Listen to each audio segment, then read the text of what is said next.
Alhamdulillah.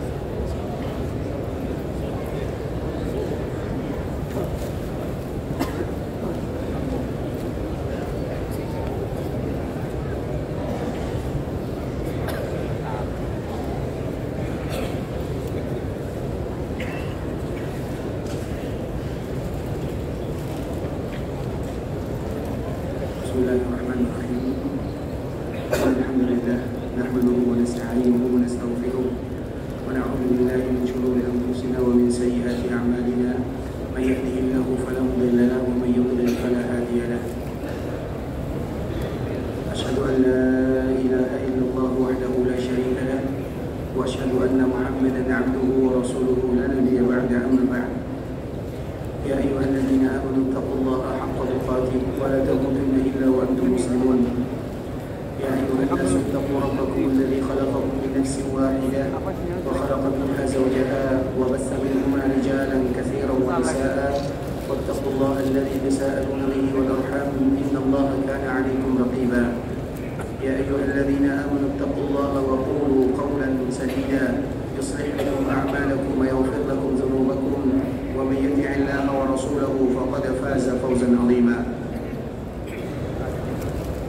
أما بعد فإن أصدق الحديث كتاب الله وخير الهدي هدي محمد صلى الله عليه وسلم وشر الأمور محدثاتها فإن كل محدثة بدعة وكل بدعة ضلالة.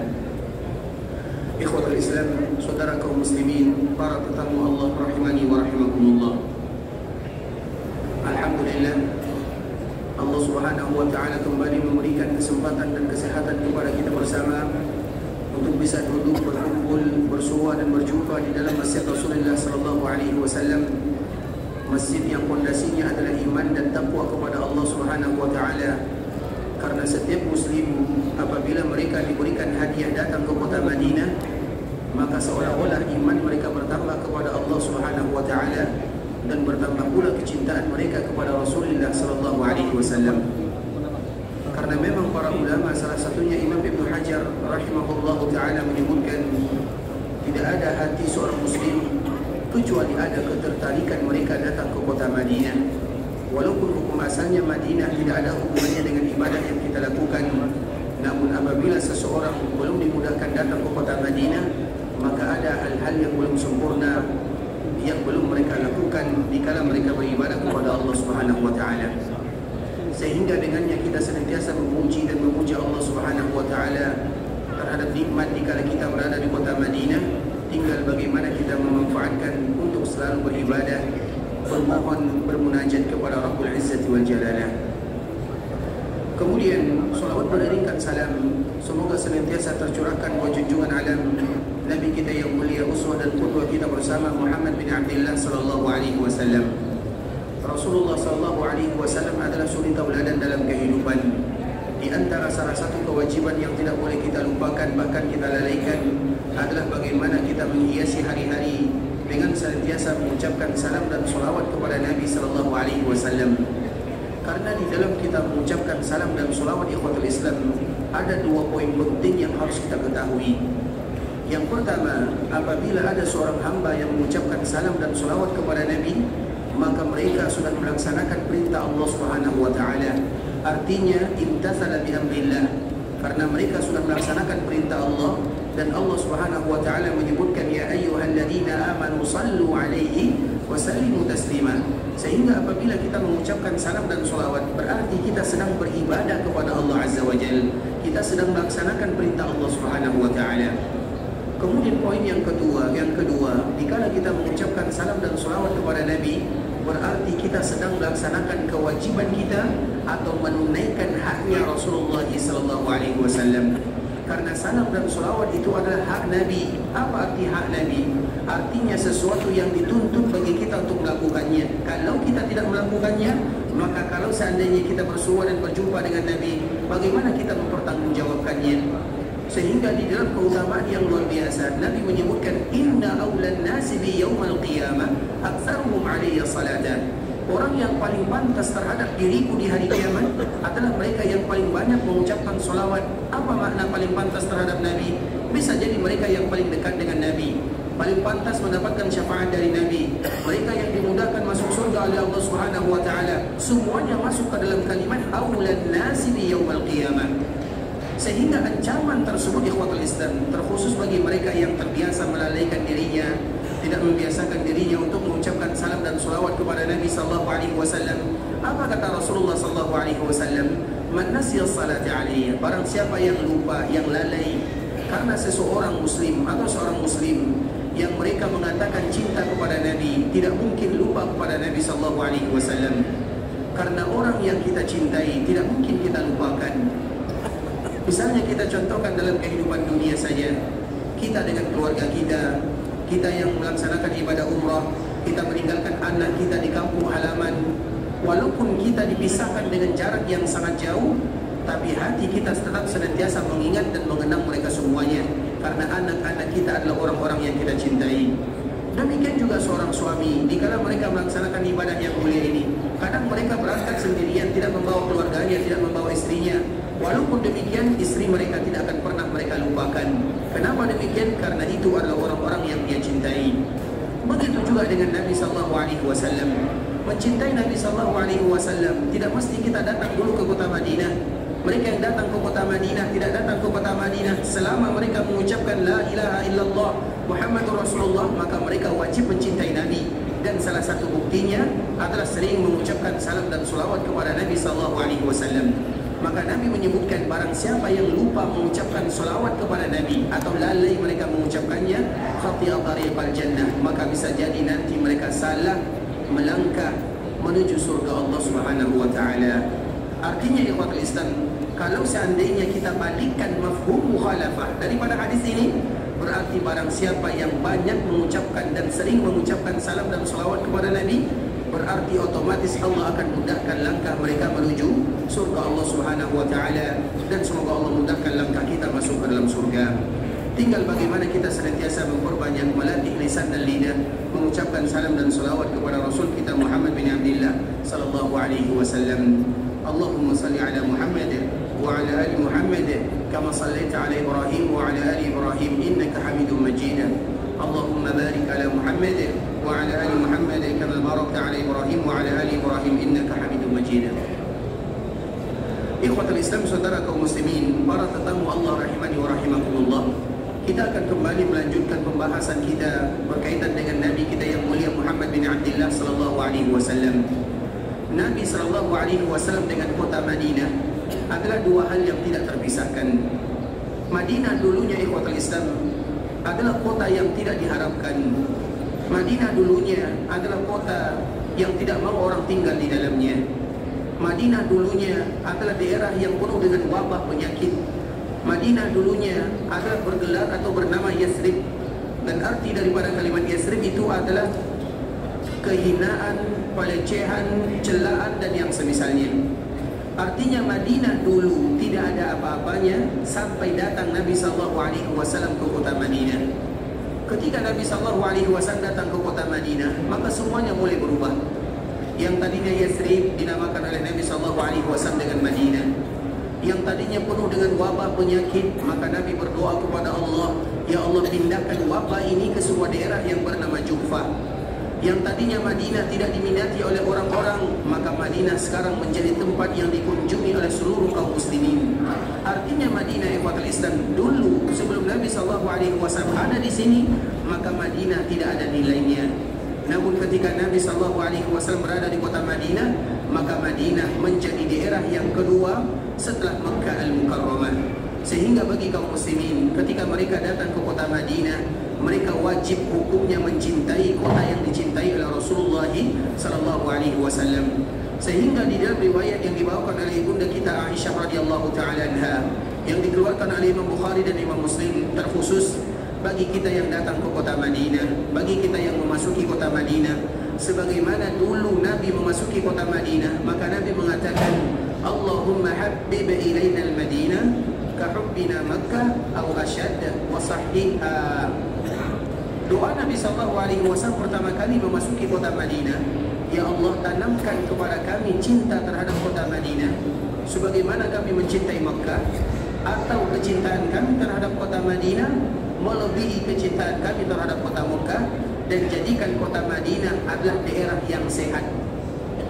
Doa ini ikhwatul Islam dapat kita ambil pelajaran bahwa Madinah merupakan daerah yang wajib dicintai oleh kaum muslimin. Karena Allah Subhanahu wa taala menanamkan kecintaan kepada Nabi sallallahu alaihi wasallam sehingga Nabi mencintai kota Madinah. Kemudian setelahnya Nabi mengatakan, Allahumma habbib ilaina al-Madinah, ya Allah tanamkan kecintaan kepada kami terhadap kota Madinah kahubbina Makkah, sebagaimana kami mencintai Makkah, au asyad, atau jadikan kecintaan kami terhadap kota Madinah melebihi kecintaan kami terhadap Makkah al-Mukarramah.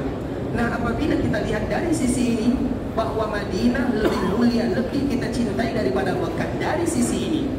Walaupun secara umum ikhwatul Islam, Makkah itu adalah daerah yang paling dicintai oleh Allah, paling dicintai oleh Rasulullah sallallahu alaihi wasallam. Namun ada beberapa sisi yang menunjukkan bahwa kita wajib memuliakan dan mencintai kota Madinah.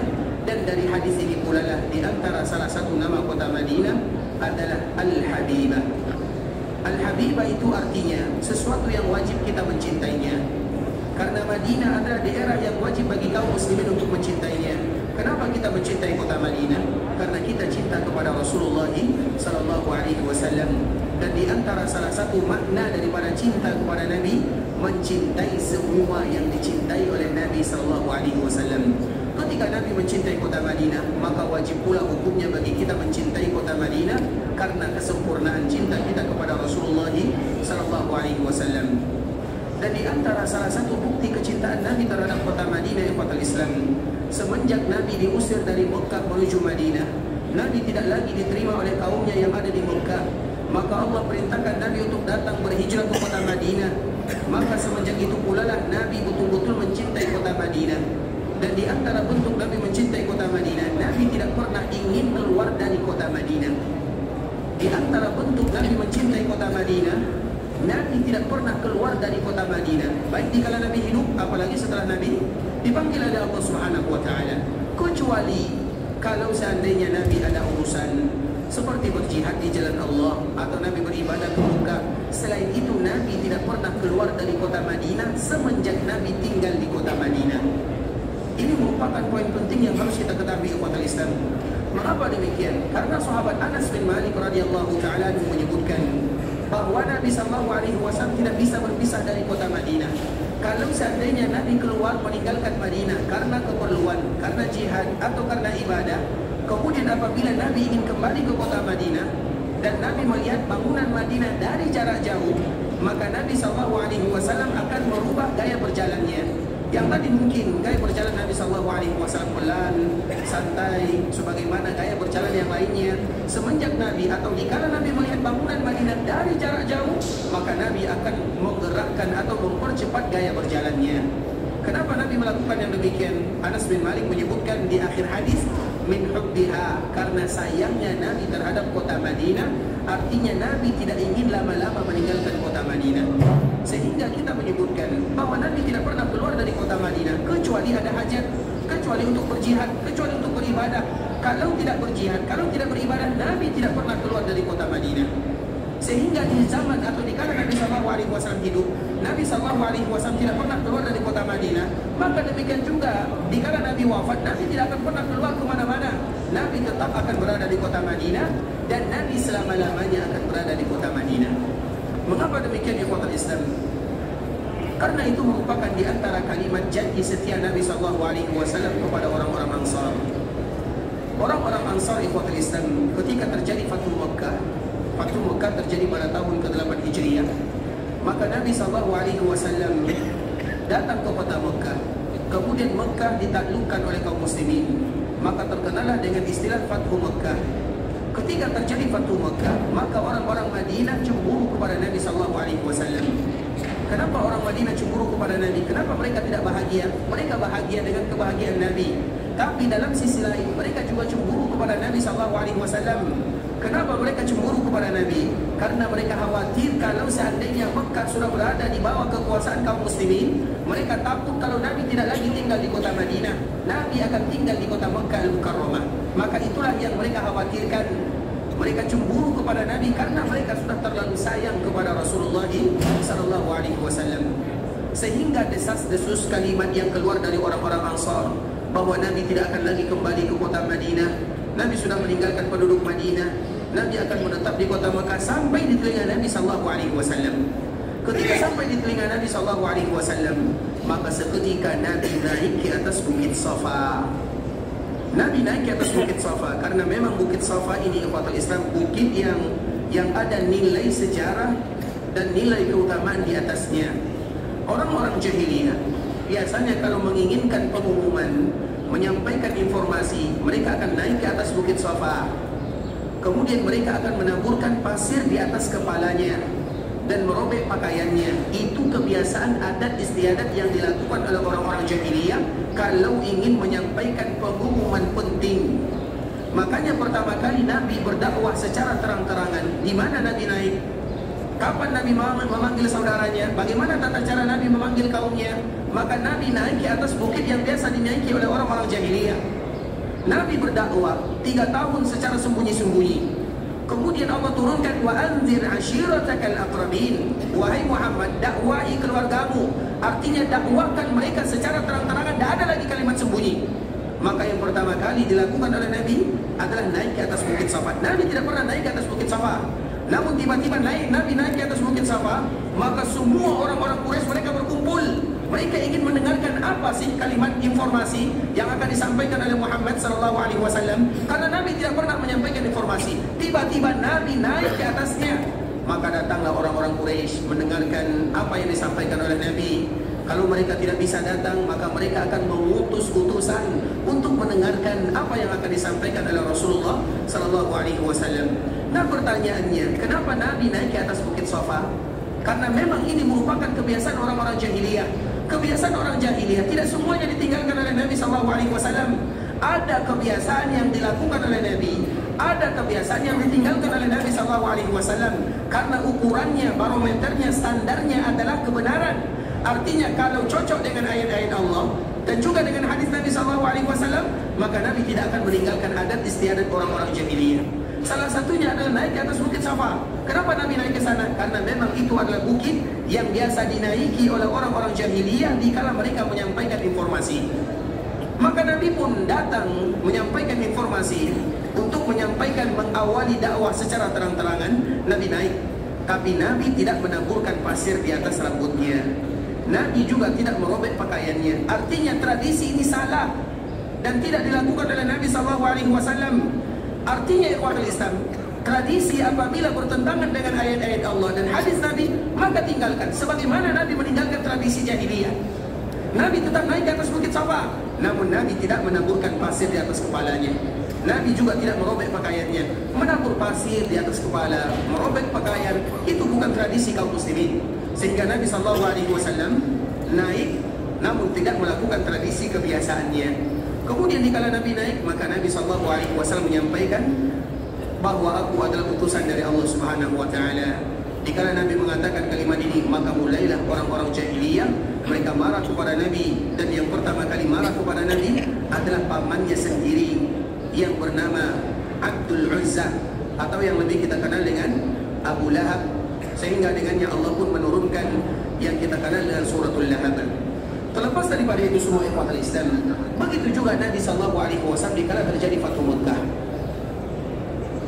Nabi naik ke atas Bukit Safa, dan naiknya Nabi SAW ke atas Bukit Safa hanya sekedar memberikan informasi untuk memberikan bantahan terhadap desas-desus isu yang beredar di kalangan orang-orang Madinah atau orang-orang Ansar.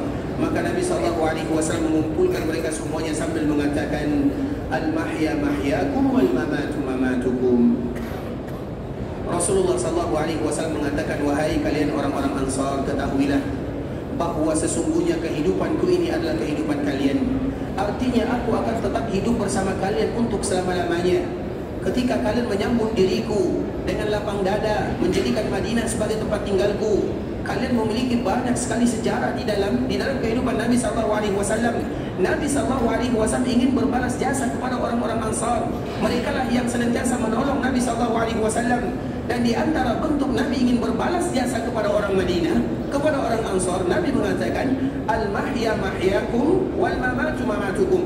Aku akan hidup selalu bersama kalian. Artinya aku tidak akan hidup kemana-mana. Aku tidak akan tinggal di kota Madinah untuk selama-lamanya. Aku tidak akan tinggal di Mekah untuk selama-lamanya. Aku akan pulang ke kota Madinah. Wal mamatu mamatukum. Dan aku pun akan wafat di kota Madinah. Artinya apa ikhwatul Islam? Ini merupakan sumpah setia Nabi SAW kepada orang-orang Madinah, bahwa Nabi walaupun Mekah sudah dikuasai oleh kaum muslimin, Nabi tidak akan pernah tinggal di Mekah, walaupun Mekah adalah kampung halaman Nabi. 53 tahun lamanya Nabi berada di sana, namun Nabi tidak akan pernah tinggal lama di Mekah Al-Mukarramah, dan Nabi pasti pulang ke kota Madinah. Sehingganya Nabi mengatakan, al-mahya mahyakum wal mamatu mamatukum. Aku akan hidup bersama kalian dan aku pun akan wafat juga bersama kalian. Artinya aku akan wafat di kota Madinah. Sehingga setelah Nabi mengucapkan kalimat ini, ikhwatul Islam, setelah beberapa minggu lamanya Nabi pun akhirnya pulang ke kota Madinah bersama orang-orang Ansar, dan Nabi pun tinggal di kota Madinah untuk selama-lamanya. Bahkan Nabi SAW juga wafat di kota Madinah, dan Nabi akan tetap tinggal di kota Madinah sampai hari kiamat terjadi. Dan Nabi tidak akan pernah keluar dari kota Madinah untuk selama-lamanya. Sebagaimana dikala Nabi hidup, Nabi tidak keluar dari kota Madinah, maka dikala Nabi wafat pun Nabi tidak akan pernah keluar dari kota Madinah. Jadi jangan pernah beranggapan di kota Islam Nabi datang ke Indonesia atau ke Malaysia setelah Nabi SAW tiada. Tidak ada istilah ini. Kenapa demikian? Di masa hidup saja Nabi tidak pernah keluar kecuali jihad, beribadah. Apakah mungkin setelah Nabi wafat Nabi keliling dunia? Tidak kita yang datang ke sini untuk berziarah ke perkuburan Nabi. Karena kalau seandainya Nabi pergi kemana-mana, kemudian bagi kita yang ada di kota Madinah, siapa nanti yang akan kita ziarahi? Makanya ikhwatul Islam, kemarin telah kita menyebutkan bahwa dikala kita berada di kota Madinah semuanya, dan kita tahu Madinah tidak akan pernah kosong sampai hari kiamat. Kalau Madinah sudah kosong, maka baru nanti, karena nanti ketika hari kiamat terjadi, ikhwatul Islam, Madinah tidak akan lagi ada orang yang mengunjunginya. Yang ada di Masjid Nabawi dan sekitar kota Madinah adalah binatang buas. Dan setelah itu maka akan terjadilah yang namanya kiamat. Begitu juga Mekah, apabila Ka'bah sudah hancur, maka tidak akan ada lagi orang yang berziarah ke Mekah Al-Mukarramah, sebagaimana tidak akan ada lagi orang yang berziarah ke Madinah Al-Nabawiyah. Maka di saat itulah baru terjadilah hari kiamat. Namun sebelum itu terjadi, maka kewajiban kita semuanya, artinya Madinah akan senantiasa dikunjungi oleh kaum muslimin sampai terjadi tanda-tanda hari kiamat ini. Nah, di antara salah satu yang dianjurkan bagi mereka melakukannya adalah berziarah ke perkuburan Nabi SAW. Sebagaimana kemarin telah kita menyebutkan, di antara doa yang kita baca dikala kita berziarah ke perkuburan Nabi, Assalamualaikum ya Rasulullah wa rahmatullahi wa barakatuh, sallallahu wa sallama wa baraka alaika wa jazaka afdala ma jaza nabiyan an ummati. Itu adalah doa dikala kita berziarah ke perkuburan Nabi. Artinya tidak ada di antara kaum muslimin yang meninggalkan kota Madinah sebelum mereka berziarah ke perkuburan Rasulullah sallallahu alaihi wasallam, kemudian mereka mengucapkan doa Assalamualaikum ya Rasulullah wa rahmatullahi wa barakatuh, sallallahu wasallam wa baraka alaika wa jazaka afdala ma jaza nabiyan an ummati. Itu adalah doa berziarah ke perkuburan Nabi sallallahu alaihi wasallam. Ada yang sudah hafal? Terutama yang kemarin yang hadir, kita selalu mengucapkan doa berziarah ke perkuburan Nabi, dan memang dianjurkan. Tapi ini ada tapinya. Kalau kita tidak hafal doa berziarah atau kalimat yang tadi kita sebutkan di kuatal Islam, maka cukup bagi kita mengucapkan salam dan selawat kepada Nabi sallallahu alaihi wasallam. Itu adalah kadar terakhir kalau tidak ada lagi pilihan. Artinya setelah kita berada di kota Madinah, kita sudah berusaha untuk menghafal doanya, namun doa tersebut juga tidak hafal. Karena memang di antara ibadah umroh ini, ikhwatul Islam, ibadah umroh itu tidak terlalu berat. Yang beratnya biasanya adalah doa-doanya, zikir-zikirnya. Sehingga ada sebagian kaum muslimin mereka takut dengan doa yang harus mereka baca. Makanya nanti ketika berziarah ke perkuburan Nabi, kita tidak hafal doanya, maka cukup kita dengan mengucapkan salam dan sholawat. Tapi lebih bagus dengan doa yang tadi kita sebutkan. Karena mungkin kita hanya sekali saja berziarah ke perkuburan Nabi, atau kita tidak tahu lagi kapan kita berziarah ke perkuburan Nabi, maka dianjurkan bagi kita mengucapkan Assalamualaikum ya Rasulullah wa rahmatullahi wa barakatuh, sallallahu wa sallama wa baraka alaika wa jazaka afdala ma jaza nabiyan an ummati. Ikhwatul Islam, saudara kaum muslimin, para tetamu Allah rahimani wa rahimakumullah. Kemudian kemarin kita telah menyebutkan bahwa Nabi SAW ketika pulang dari berziarah dari perkuburan Baqi', kita mengetahui bahwa perkuburan Baqi' adalah di antara perkuburan yang dianjurkan bagi kaum muslimin untuk berziarah ke sana. Sebagaimana juga perkuburan syuhada Uhud dianjurkan bagi kaum muslimin untuk berziarah ke sana. Dan sebelum Nabi SAW meninggal, Nabi SAW berziarah ke perkuburan Baqi', atau di dalam riwayat yang lain Nabi SAW berziarah ke perkuburan syuhada Uhud, karena dua perkuburan ini dianjurkan bagi kaum muslimin untuk berziarah ke sana. Kemudian dikala mereka berziarah ikhwatul Islam, tentu mereka mengucapkan Assalamualaikum ya ahlad diyari minal mu'minin wal muslimin wa inna insyaallah bikum lalahiqun wa nas'alullaha lana wa lakumul afiyah. Ini merupakan di antara doa yang dianjurkan bagi kaum muslimin untuk berziarah ke sana dikala mereka berada di perkuburan Baqi' atau dikala mereka berada di perkuburan syuhada Uhud. Nah, perkuburan Baqi' ini ikhwatul Islam selalu dikunjungi oleh Nabi SAW. Sebagaimana perkuburan syuhada Uhud juga dikunjungi oleh Nabi SAW. Kemudian akhir daripada cerita Nabi SAW, di akhir bulan Safar Nabi SAW berkunjung ke perkuburan Baqi'. Kemudian sepulangnya dari perkuburan Baqi', Nabi SAW pun merasakan sakit yang sangat luar biasa di kepalanya, dan ini merupakan di antara salah satu yang menyebabkan Nabi SAW dipanggil oleh Allah Subhanahu Wa Taala. Karena kemarin kita menyebutkan rasa sakit yang diderita oleh Nabi ada tiga. Yang pertama, Nabi sakit kepalanya. Yang kedua, sakit kerongkongannya. Yang ketiga, Nabi merasakan panas yang begitu tinggi. Inilah yang dirasakan oleh Nabi SAW dikala Nabi SAW ingin dipanggil oleh Allah Subhanahu Wa Taala. Kemudian kemarin kita menceritakan ikhwatul Islam, sakit kepala Nabi SAW, apa alasannya, apa hadisnya, apa dalilnya. Telah kita sebutkan hadis ibunda kita Aisyah radhiyallahu taala anha. Kemudian bagaimana pula dengan kerongkongan Nabi SAW? Kerongkongan Nabi ini yang menyebabkan Nabi sakit kerongkongannya adalah gara-gara mencicipi racun yang pernah termakan oleh Nabi SAW dikala terjadi perang Khaybar. Dan kemarin kita menceritakan tentang perang Khaybar agar kita tahu apa sebabnya Nabi SAW memakan atau mencicipi racun, dan siapa yang memberikan racun kepada Nabi SAW. Kemarin kita menyebutkan ikhwatul Islam, perang Khaybar. Khaybar itu adalah daerah yang jauh dari kota Madinah, disebut dengan Khaybar, yang itu merupakan bentengnya orang-orang Yahudi pada waktu itu.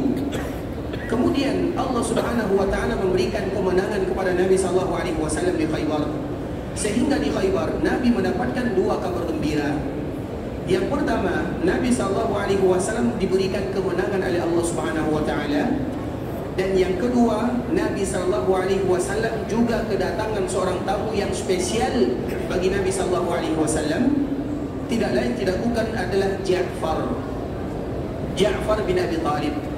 Karena Ja'far itu, apa hubungan Ja'far dengan Nabi SAW? Sepupunya. Dari mana Ja'far ini datang? Dari Habasyah.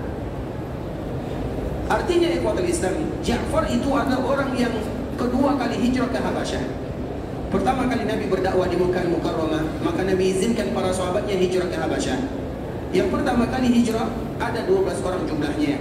Kemudian kali kedua maka banyak jumlahnya. Dan yang kedua ini dipimpin oleh Ja'far. Dan Ja'far ini lama tinggalnya di daerah Habasyah.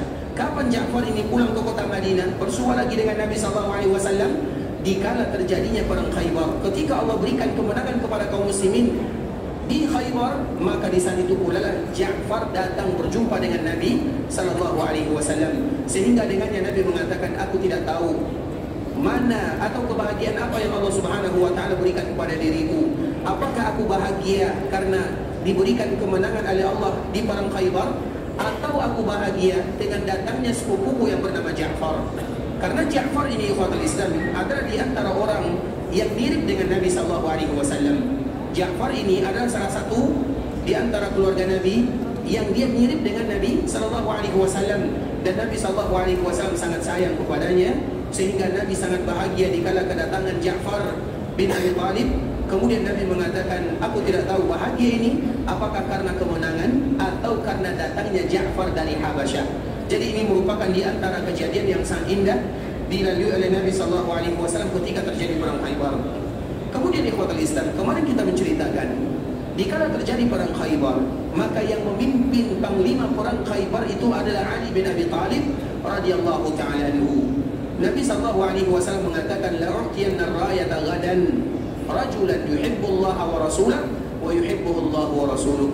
Besok aku akan berikan panji kepemimpinan kepada seseorang yang dia sayang kepada Allah, dia sayang kepada Rasulnya, Allah sayang kepadanya, Rasul pun sayang kepadanya. Keesokan harinya Nabi SAW memanggil Ali bin Abi Thalib. Kemudian Nabi pun memberikan panji kepemimpinan kepada Ali bin Abi Thalib. Kemudian setelah Nabi memberikan panji kepemimpinan, pada waktu itu Ali sedang sakit matanya. Maka di saat itulah terlihat bagaimana mukjizat yang Allah berikan kepada Nabi SAW, sehingga seketika itu juga maka mata Ali bin Abi Thalib radhiyallahu ta'ala anhu sembuh tanpa ada bekasnya.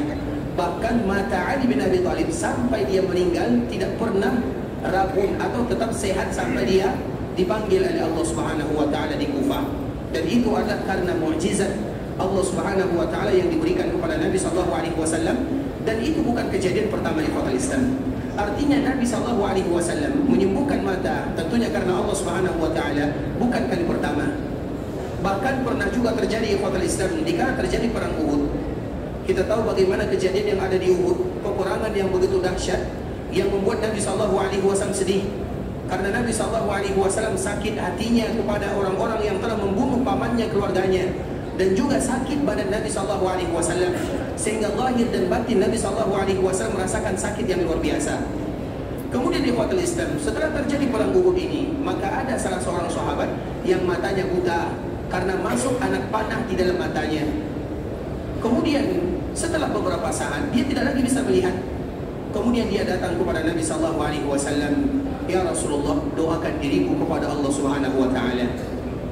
Kemudian Nabi SAW memberikan pilihan. Karena biasanya apabila ada sahabat yang meminta, Nabi selalu memberikan pilihan. Kalau seandainya kamu bersabar, kamu masuk ke dalam surga. Tapi kalau seandainya aku ingin doakan, aku akan doakan, dan kamu akan diberikan kesembuhan oleh Allah Azza wa Jalla. Maka sahabat ini tentunya memilih agar matanya disehatkan oleh Allah Subhanahu wa taala karena keluarganya. Kemudian di khotbah Islam, setelahnya Nabi sallallahu alaihi wasallam berdoa, kemudian doa Nabi dikabulkan oleh Allah Subhanahu wa taala, kemudian diusaplah oleh Nabi sallallahu alaihi wasallam mata sahabat ini, maka semenjak itu pula lah sahabat ini tidak lagi pernah buta untuk selama-lamanya. Artinya kejadian-kejadian yang khusus untuk Nabi sallallahu alaihi wasallam. Yang pertama adalah karena Allah Subhanahu wa taala, dan yang kedua adalah karena kasih sayang Nabi sallallahu alaihi wasallam atau karena keberkahan dari Nabi sallallahu alaihi wasallam. Makanya Nabi sallallahu alaihi wasallam kemarin kita menyebutkan Nabi sallallahu alaihi wasallam meludah sedikit ke mata Ali bin Abi Thalib, dan ludah Nabi sallallahu alaihi wasallam adalah ludah yang barokah. Jangankan ludahnya, semua jasad Nabi adalah jasad yang barokah. Rambut Nabi barokah, keringat Nabi barokah, dahak Nabi barokah, semuanya barokah. Dan Nabi SAW tidak pernah mencukur rambutnya, kecuali rambut tersebut tidak pernah jatuh ke tanah. Begitu juga Nabi SAW tidak pernah meludah, kecuali ludahnya jatuh ditampung oleh tangan sahabat Nabi yang mulia radhiyallahu ta'ala anhum ajma'in. Karena Nabi adalah orang yang barokah. Dan keberkahan Nabi SAW tidak boleh dikiaskan kepada manusia mana sahaja. Karena Nabi dijamin oleh Allah Subhanahu wa taala dengan kalimat maksum, wallahu ya'simuka minan nas. Nabi itu maksum. Sedangkan manusia selain Nabi, siapapun dia, siapapun tanpa terkecuali, tidak ada yang memaksumkan dirinya. Bahkan kita juga tidak boleh mengatakan diri kita ini maksum. Bahkan jangankan mengatakan maksum ikhwatal Islam, memuji diri saja maka tidak boleh. Allah Subhanahu wa taala menyebutkan fala tuzakku anfusakum. Jangan kalian pernah memuji diri kalian sendiri. Huwa a'lamu biman ittaqa. Yang paling tahu tentang orang-orang yang bertakwa adalah Allah Azza wa Jalla. Artinya ikhwatal Islam, mengatakan diri kita ini orang baik, kita sulit untuk mengucapkannya. Mengatakan diri kita ini orang yang saleh, kita sulit untuk mengucapkannya. Karena orang saleh tidak pernah mengatakan dirinya saleh, kecuali kalau namanya saleh. Itulah ceritanya. Artinya tidak ada orang saleh mengatakan dirinya saleh. Begitu juga seorang wali. Apakah ada seorang wali yang mengatakan aku adalah seorang wali? Tidak ada demikian, kecuali kalau dia wali murid. Itulah ceritanya. Artinya ikhwatul Islam, memuji diri sendiri itu berat. Tidak boleh bagi kita memuji diri sendiri. Fala tuzakku anfusakum, kata Allah Azza wa Jalla. Jangan kalian puji diri kalian sendiri. Huwa a'lamu biman ittaqa. Yang paling tahu mana bertakwa, mana tidak bertakwa adalah Allah Azza wa Jalla. Artinya, kalau seandainya memuji diri saja kita tidak boleh atau dilarang, karena bisa jadi nanti kebalikannya. Dikala kita mengatakan diri kita saleh, maka nanti Allah Subhanahu wa taala genjirkan kita tidak mau. Makanya yang boleh kita katakan, ya Allah jadikan aku seorang yang saleh, seorang yang ridhoi, maka itu boleh kita ucapkan. Tapi mengatakan aku orang saleh, tidak ada orang yang mengatakan kalimat ini. Nah, sedangkan Nabi SAW dimaksumkan oleh Allah Azza wa Jalla, diberikan keberkahan oleh Allah Azza wa Jalla, dan itu dari Allah, sehingga banyak perkara-perkara yang tidak boleh dilakukan oleh kaum muslimin sebagaimana yang dilakukan oleh Nabi SAW. Dan salah satunya sebagaimana contoh yang kemarin kita dah sebutkan, Nabi SAW dikala melihat Ali bin Abi Thalib dalam keadaan sakit matanya, maka Nabi meludah sedikit, ada air ludahnya. Kemudian setelahnya Ali bin Abi Thalib diberikan kesembuhan oleh Allah untuk selama-lamanya sampai dia dipanggil oleh Allah Subhanahu wa taala. Kemudian ikhwatul Islam, pada akhirnya Ali yang memimpin kaum muslimin, dan Ali ini ikhwatul Islam adalah sahabat yang paling kuat. Dia adalah sahabat Nabi, sepupu Nabi, anak angkat Nabi, dan menantu Nabi. Banyak kelebihan yang ada pada Ali bin Abi Thalib radhiyallahu ta'ala anhu. Dia Nabi yang menjaganya, yang merawatnya. Artinya dia tinggal bersama Nabi SAW. Maka itu adalah seolah-olah anak angkat Nabi SAW. Jadi anak angkat Nabi itu ada dua. Yang pertama adalah Zaid bin Harithah, dan yang kedua adalah Ali bin Abi Thalib radhiyallahu ta'ala anhu. Apa alasannya? Karena Nabi tidak punya anak laki-laki. Anak laki-laki Nabi yang pertama Qasim, yang kedua bernama Abdullah. Kedua-duanya dipanggil oleh Allah dikala mereka masih kecil, berumur 1 tahun, 1 tahun setengah. Dan bagaimanapun fitrah seorang manusia, seorang ayah, maka pasti cinta kepada seorang anak laki-laki. Anak Nabi yang tersisa adalah perempuan, Zainab, Ruqayyah, Ummu Kulthum, Fatimah radhiyallahu ta'ala anhunna ajma'in. Nah, bagaimana kasih sayang Nabi SAW?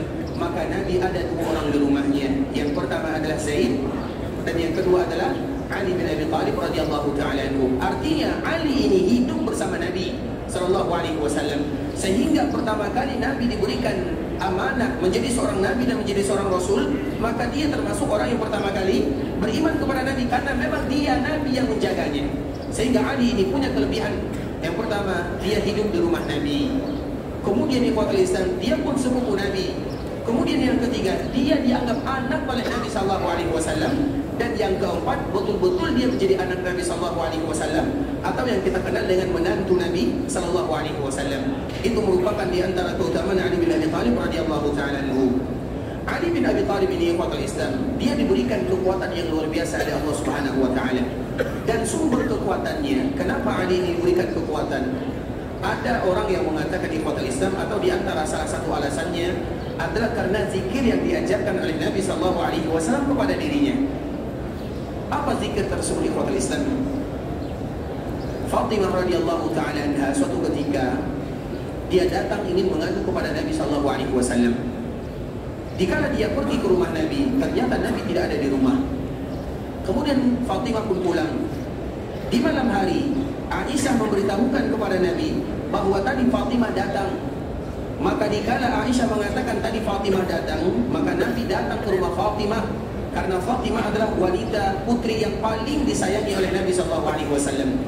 Kemudian Nabi SAW masuk. Ketika Nabi SAW masuk ke rumahnya, maka Nabi menjumpai Fatimah dan suaminya Ali bin Abi Thalib. Mereka hampir siap-siap tidur malam. Kemudian dikala Nabi datang, Nabi pun duduk di antara mereka berdua. Nabi di tengahnya, Ali di kanan, Fatimah di kiri. Begitulah Nabi SAW akrab dengan anaknya dan akrab dengan menantunya, karena Nabi menganggap mereka semuanya adalah anak-anaknya. Kemudian di ikhwatul Islam, maka Nabi bertanya kepada Fatimah, wahai Fatimah, apakah kamu tadi datang ke rumah? Maka Fatimah mengatakan, iya, aku ingin meminta pembantu ya Rasulullah. Atau artinya Fatimah ini penat, dia bekerja lelah.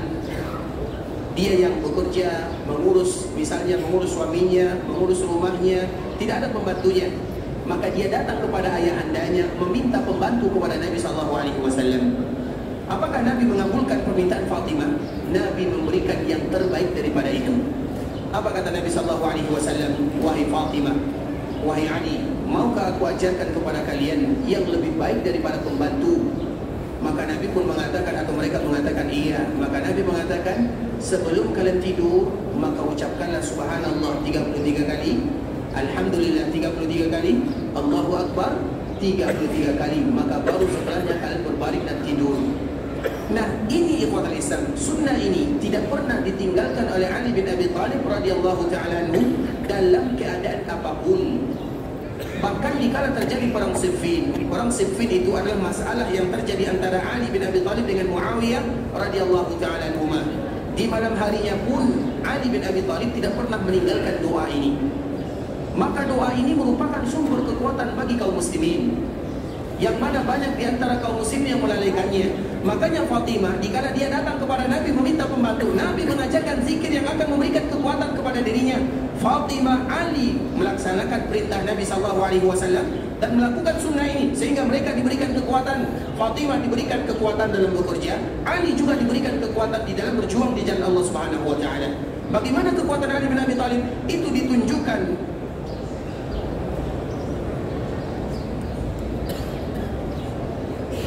dan salah satu kekuatan Ali bin Abi Thalib ikhwatul Islam dikala terjadi perang Khaybar.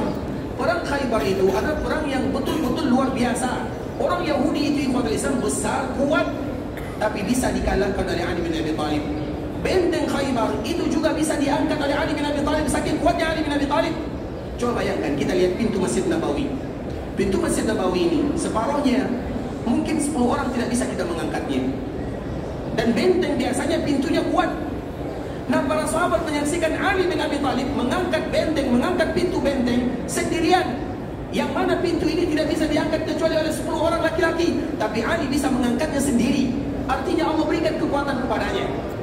Kemudian di ikhwatul Islam terjadilah peperangan. Kemudian setelah terjadi peperangan, maka Allah berikan kemenangan kepada kaum muslimin di Khaybar. Terkenalah dengan perang Khaybar yang terjadi pada tahun ke-7 Hijriah. Kemudian di ikhwatul Islam, setelah kaum muslimin menang, maka orang Yahudi mereka belum putus asa untuk berencana membunuh Nabi SAW. Nah, salah satunya cerita hadis yang dibawa pada sahabat Anas bin Malik yang dikeluarkan oleh Imam Muslim rahimahullahu taala. Kenapa Nabi SAW sakit? Apa penyebabnya? Inilah alasannya. Alasannya ikhwatul Islam, anna imra'atan yahudiyatan atat Rasulullah SAW bi syatin masmumah. Ketika kaum muslimin diberikan kemenangan di Khaybar, maka ada salah seorang wanita Yahudi, mereka mencari cara bagaimana untuk membunuh Nabi SAW. Kemudian dia pun bertanya-tanya, pura-pura bertanya kepada para sahabat Nabi, aku ingin memberikan hadiah kepada Nabi. Kira-kira makanan apa yang paling disukai oleh Nabi SAW? Maka para sahabat mengatakan yang paling disukai oleh Nabi adalah kambing. Jadi kambing itu adalah makanan yang paling disukai oleh Nabi SAW. Kalau kita paling tidak suka kambing ya, karena kolesterolnya tinggi. Sebenarnya bukan kolesterolnya tinggi, bumbunya yang masalah. Karena kambing itu adalah makanan yang paling disukai oleh Nabi, dan cara memasaknya pun sangat mudah sekali. Dan Nabi itu, selain Nabi adalah seorang Nabi, seorang Rasul, seorang pengajar, seorang panglima, Nabi juga seorang yang ahli pandai memasak. Jadi kalau kita ingin mencontoh Nabi SAW, maka belajarlah cara memasak. Dan Nabi itu pandai sekali cara memasak. Kemudian di ikhwatul Islam, kambing ini ditanya oleh wanita Yahudi ini, apa makanan yang paling disukai oleh Nabi? Maka mereka mengatakan Nabi paling suka kambing. Kemudian wanita ini kembali bertanya, bagian yang mana yang paling disukai oleh Nabi? Karena Nabi paling suka yang bagian pahanya. Sehingga wanita ini setelah mengetahui apa yang disukai oleh Nabi, maka dia menyembelih kambing. Kemudian dia memasaknya dan membuat racun di dalam kambing tersebut. Kemudian racun ini diperbanyak jumlahnya di bagian yang disukai oleh Nabi SAW. Artinya bagian pahanya dibuat racunnya banyak sekali untuk membunuh Nabi SAW. Karena mereka masih dengki kepada Nabi SAW. Artinya ikhwatul Islam, orang Yahudi mereka tidak akan pernah berhenti membenci Nabi SAW dan membenci kaum muslimin. Jadi jangan pernah beranggapan bahwa orang Yahudi akan menjadi saudara kaum muslimin. Jangan. Karena Allah yang menyebutkan walan tarda, sekali-kali tidak akan pernah selama-lamanya sampai hari kiamat orang Yahudi, orang Nasara akan sayang kepada kalian. Allah yang menyebutkan, dan Allah lebih tahu apa yang mereka lakukan. Allah mengabadikan dalam Al-Quran, walan tarda ankal yahud walan nasara. Orang Yahudi dan orang Nasara tidak akan pernah rela kepada kalian selama-lamanya sampai kalian ikut kepada mereka. Kalau tidak ikut agamanya, ikut tata caranya. Dan itu merupakan kalimat yang disebutkan oleh Allah Subhanahu wa taala dalam Al-Quran. Kalau seandainya mereka berani membunuh Nabi SAW, maka mereka lebih berani membunuh kaum muslimin yang lainnya. Nabi saja ingin mereka bunuh Nabi SAW. Dan memang di antara sifat orang Yahudi dari zaman dahulu kala, mereka itu adalah pembunuh. Dan yang mereka bunuh itu bukan orang sembarangan, para nabi yang mereka bunuh. Maka Allah abadikan dalam Al-Quran, dalam surah Al-Baqarah, dalam surah Al-Imran, yaqtuluna an-nabiyyin wa yaqtuluna an-nabiyyin. Mereka itu membunuh para nabi, bukan satu nabi, bukan dua nabi, para nabi. Karena nabi itu berasal dari bangsa mereka.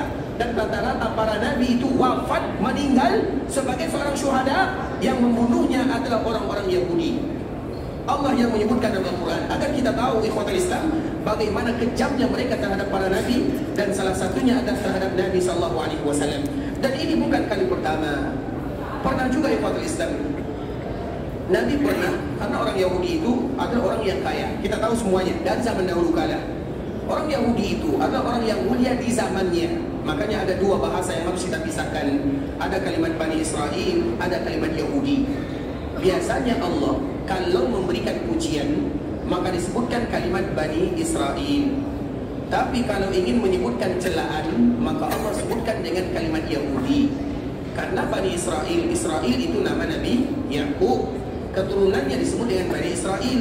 Biasanya disebutkan Bani Israel itu adalah pujian, tapi kalau disebut dengan Yahud itu adalah celaan. Itu dua perbedaan di dalam Al-Quran. Nah, di antara sifat mereka ikhwatul Islam, mereka ingin selalu membunuh Nabi SAW. Bahkan suatu ketika Nabi SAW pernah ingin berhutang kepada mereka, kepada orang Yahudi. Orang Yahudi itu kaya tapi pelit. Itu sifatnya. Orang Yahudi itu adalah orang yang kaya, tapi mereka adalah orang yang paling pelit. Kenapa demikian? Allah yang menyebutkan sifatnya di dalam Al-Quran surah Al-Ma'idah ikhwatul Islam. Wa qalatil yahud yadullahi maghlulah. Sesungguhnya orang-orang Yahudi mereka mengatakan tangan Allah itu terbelenggu. Artinya tangan Allah itu kikir. Allah itu kikir kata orang-orang Yahudi, karena tangan terbelenggu itu istilah bagi mereka yang kikir. Jadi mereka mengatakan Allah kikir. Apa kata Allah? Qullat aydihim wa lu'inu bima qalu. Yang terbelenggu tangannya itu adalah orang-orang Yahudi, dan mereka akan dilaknat dari Allah Subhanahu wa taala. Artinya orang Yahudi itu kaya dari zaman dahulu kala, tapi mereka adalah orang yang paling pelit, kedekut. Itu sifatnya. Makanya ikhwatul Islam, apa buktinya? Di antara salah satu buktinya adalah korban. Kalau kaum muslimin, kita kaum muslimin, kalau kita berkorban, apa biasanya yang kita korbankan? Kambing, kerbau, sapi, dan onta. Itu adalah korban kita. Maka terkenal dengan hari raya kurban atau hari raya Idul Adha, itu adalah korban kita. Orang Yahudi mereka juga ada korbannya. Apa korbannya? Siapa yang tahu? Korbannya orang Yahudi ayam. Korbannya ayam.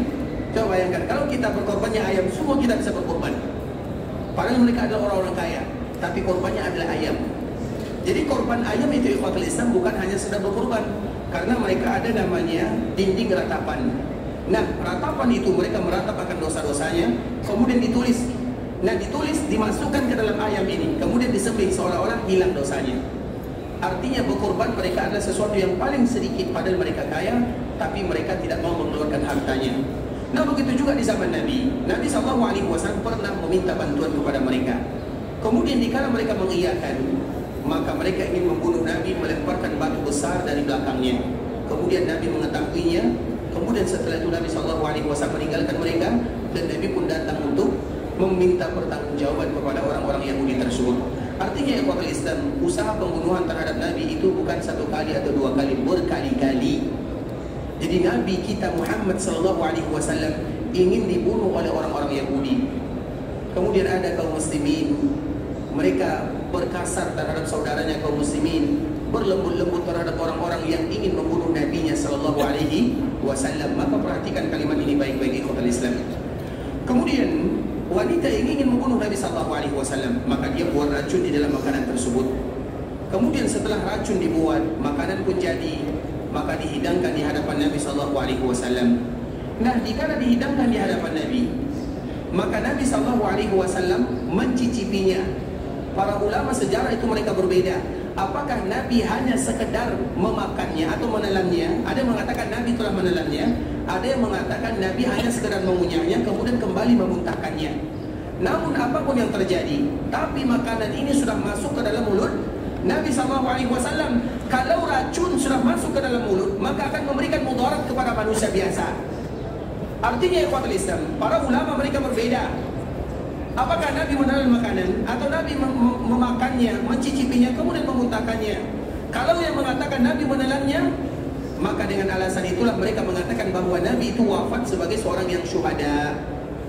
Bukankah para ulama mereka berbeda? Nabi itu wafat sebagai wafatnya manusia biasa atau Nabi wafat sebagai seorang syuhada? Apa jawabannya? Nabi itu wafat sebagaimana wafatnya manusia biasa atau Nabi wafat sebagai seorang syuhada? Yang mana? Yang pertama atau yang kedua? Dua. Yang pertama atau yang kedua? Yang pertama, yang kedua. Yang pertama dan yang kedua sama-sama benar. Kenapa demikian? Allah sendiri yang menyebutkan. Apa kata Allah Subhanahu wa taala dalam Al-Qur'an? Wa ma Muhammadun illa rasulun qad khalat min qablihi rusul afa in mata aw qutila. Apa kata Allah Subhanahu wa taala? Muhammad sallallahu alaihi wasallam itu sama dengan nabi-nabi yang lainnya. Dan nabi sebelum Nabi Muhammad itu sudah banyak. Afa in mata aw qutila. Apakah kalau seandainya nabi itu meninggal atau terbunuh? Itu bahasa yang disebutkan oleh Allah Subhanahu wa taala dalam Al-Qur'an. Sehingga dari bahasa Allah inilah para ulama mereka berbeda. Apakah nabi wafat sebagaimana wafatnya manusia biasa atau Nabi sallallahu alaihi wasallam wafat sebagai seorang yang syuhada?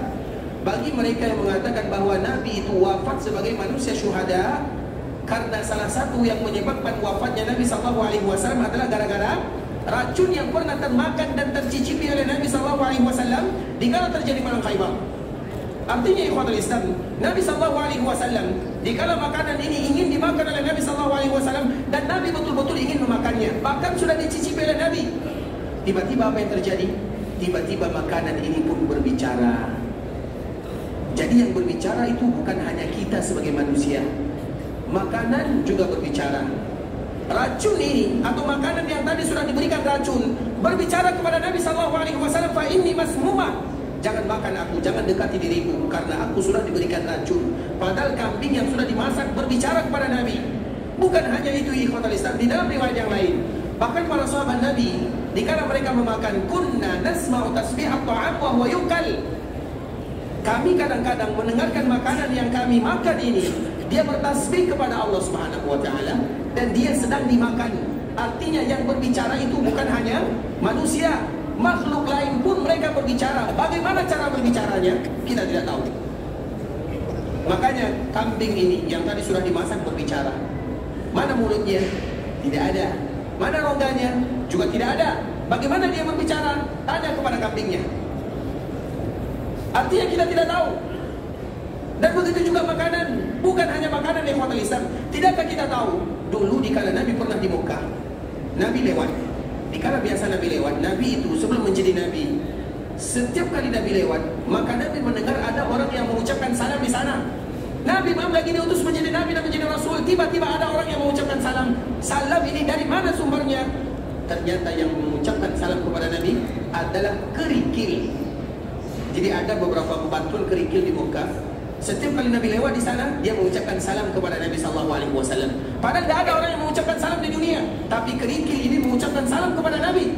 Dan Nabi mengatakan kepada sahabatnya, kalau kita pergi ke Mekah, aku akan tunjukkan kepada kalian mana kerikilnya, mana batunya yang mengucapkan salam kepada aku. Artinya batu. Dia mengucapkan salam. Salam itu kalimat yang didengar. Nah pertanyaannya, bagaimana dia bisa berbicara? Dari mana keluarnya? Itu pertanyaan ikhwatul Islam, kita tidak akan pernah tahu jawabannya. Karena Allah yang membuat dia berbicara. Bukan hanya itu saja. juga ikhwatul Islam di Masjid Nabawi. Di Masjid Nabawi ini ketika Nabi sallallahu alaihi wasallam pertama kali datang ke Masjid Nabawi, maka Nabi tidak ada mimbarnya.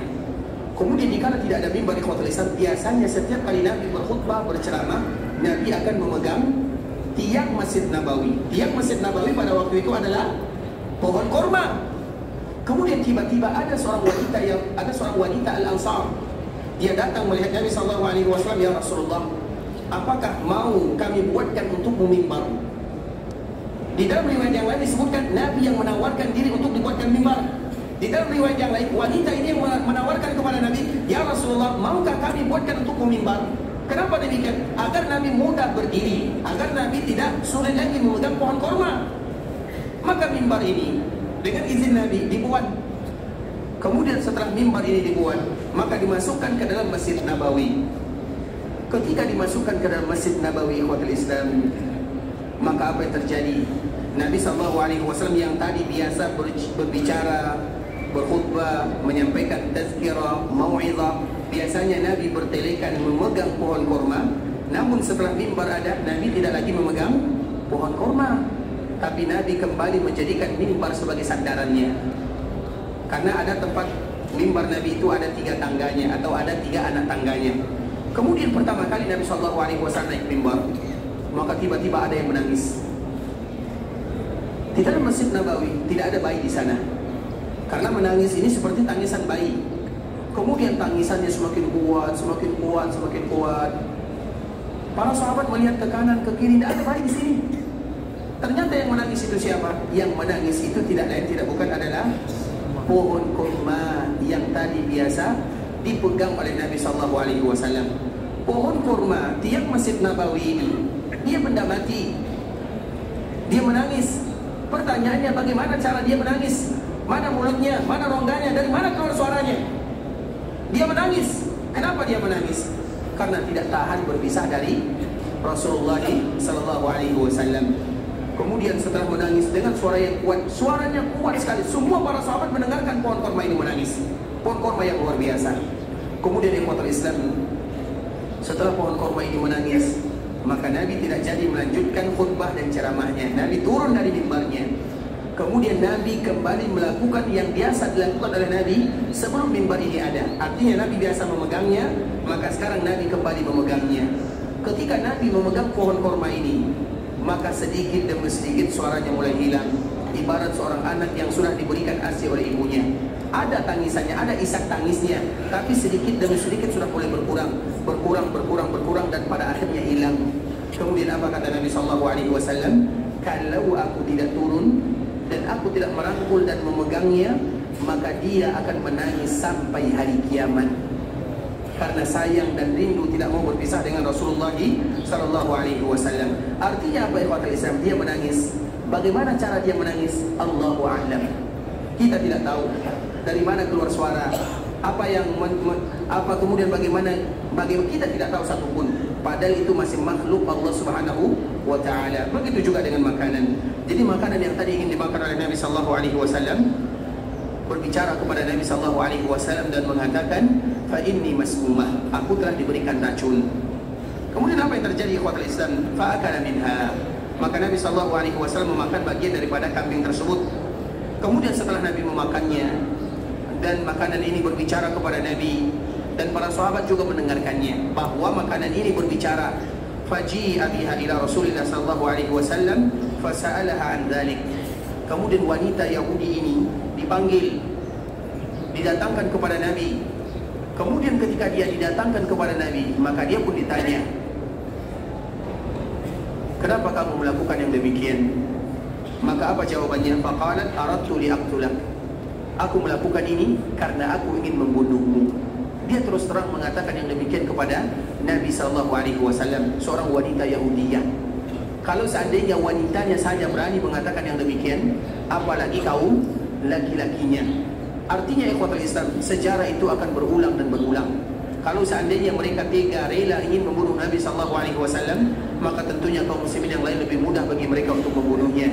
Itu merupakan sesuatu ketentuan yang telah disebutkan oleh Allah Subhanahu wa ta'ala.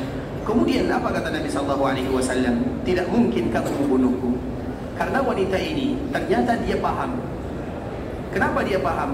Karena kalau seandainya Nabi, seorang Nabi sungguhan, maka dia tidak akan terbunuh dengan racun. Karena ada di dalam kitab Tauratnya bahwa mereka tidak akan pernah bisa meracuni Nabi SAW. Tapi kalau engkau bohong, maka engkau akan mati dengannya. Dan Nabi adalah Nabi SAW, seorang utusan Allah Azza wa Jalla. Dan Nabi SAW akan selalu menjaga dan menjaga Rasulullah SAW. Nah, dengan makanan inilah, dengan makanan ini ikhwatul Islam yang tadi dicicipi oleh Nabi, atau ada yang mengatakan sudah termakan oleh Nabi, maka singgah di kerongkongan Nabi SAW. Coba bayangkan, perang Khaybar terjadi pada tahun berapa? Tahun ke-7 Hijriah. Nabi wafat tahun berapa? Tahun berapa Nabi wafat? Tahun berapa? 10. Betul? Baik, silakan, Masya Allah. Bisa di Nabi SAW wafat tahun ke-11, bukan 10 ya. Nabi wafat pada tahun ke-11 Hijriah. Artinya dari tahun ke-7 sampai tahun ke-11 itu kira-kira berapa tahun? Kurang lebih 3 tahun setengah. Karena Nabi wafatnya di awal tahun ke-11 Hijriah, pada bulan Rabiul Awal. Artinya masih 3 bulan pertama di tahun ke-11 Hijriah. Nah, ini terjadi pada pertengahan bulan atau tahun ke-7. Artinya lebih dari 3 tahun, tidak sampai 4 tahun. Maka sisa makanan racun tersebut dirasakan oleh Nabi di akhir kehidupannya. Kemudian dikala Nabi mengatakan atau merasakan racun tersebut, apa kata Nabi SAW dikala Nabi SAW hendak meninggal? Nabi mengatakan, besok kita sambung. Karena waktu kita sudah tinggal 1 menit lagi ikhwatul Islam. Semoga apa yang kita sampaikan memberikan manfaat kepada kita, pengetahuan dan wawasan kita semuanya, terutama tentang Nabi kita yang mulia Muhammad bin Abdullah sallallahu alaihi wasallam. Yang benar dari Allah Subhanahu wa taala, yang salah dari diri kami pribadi karena kurangnya ilmu kami, karena kebodohan dan kejahilan kami mohon dimaafkan. Kalau ada kalimat bahasa yang kurang tepat kami menyampaikan, dan kita berharap kepada Allah agar Allah menerima amal ibadah kita, mengabulkan doa-doa kita, menjadikan umrah kita adalah umrah yang mabrurah, wa sa'yan mashkura, wa dzamban maghfura, dan memberikan kelancaran kemudahan dalam setiap perjalanan yang kita lakukan, dan semoga kita selalu terpanggil untuk menjadi tamunya Allah Subhanahu wa taala. Kita tutup dengan doa kafaratul majlis. Subhanakallahumma bihamdika asyhadu an la ilaha illa anta astaghfiruka wa atubu ilaik. Wa sallallahu wa sallim ala nabiyyina wa habibina wa khalilina wa sayyidina Muhammadin wa ala alihi wa sahbihi wa sallam tasliman katsira. Assalamualaikum warahmatullahi wabarakatuh.